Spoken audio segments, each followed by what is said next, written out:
So today I'm going to try to make a Leeloo Dallas costume.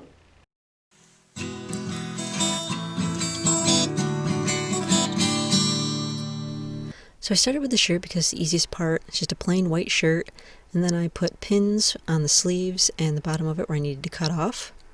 So I just cut those off, and then hemmed the edges under. Just rolled the edges under and hemmed them on both the bottom and the sleeves. And the shirt was a little wide, so to make it thinner, I just sewed lines down from the arms down to the waist in a couple of inches. So it gives me a much tighter shirt. And I got some gold stretchy fabric, laid out a pair of leggings on them, folded them in half, and then just cut all the way around them, leaving about a half an inch all the way around. And so then that piece, I just folded it over on the gold fabric and used that to cut out a second piece of half leggings. There's actually 2 layers of fabric here, so I'm cutting 2 at the same time. But basically you're cutting halves, so when you unfold it, you should have 2 halves. Of course they're 2 layered, so you'll have 2 of each half. And then you want to take 2 halves and lay them gold sides together and just sew along the back side. So here it is after I've sewn it. You just unfold it. Then you have a whole half pair of leggings.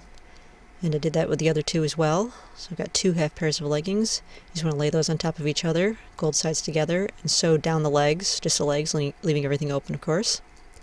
And then I sewed some black fabric along the waist, and that'll just roll down to be the black waistband.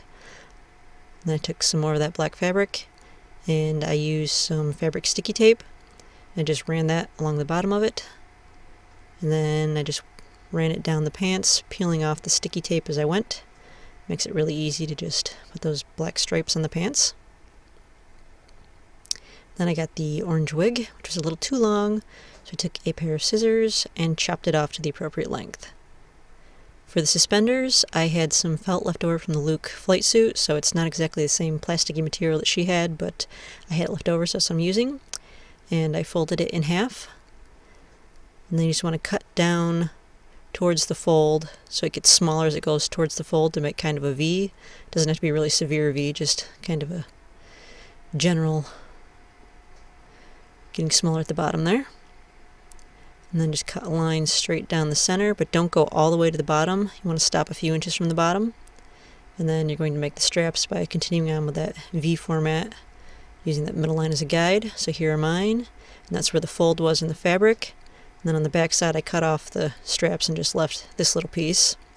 So then this middle piece here, I have the template for this if you don't want to try to draw that freehand, but that's just going to go on one side and the fold will come up around and you'll sew that together. And then the straps will come around the top and they'll just kind of cross at the top point of that. You'll sew those together, and then of course you'll do the ones from the sides coming out to connect to the front.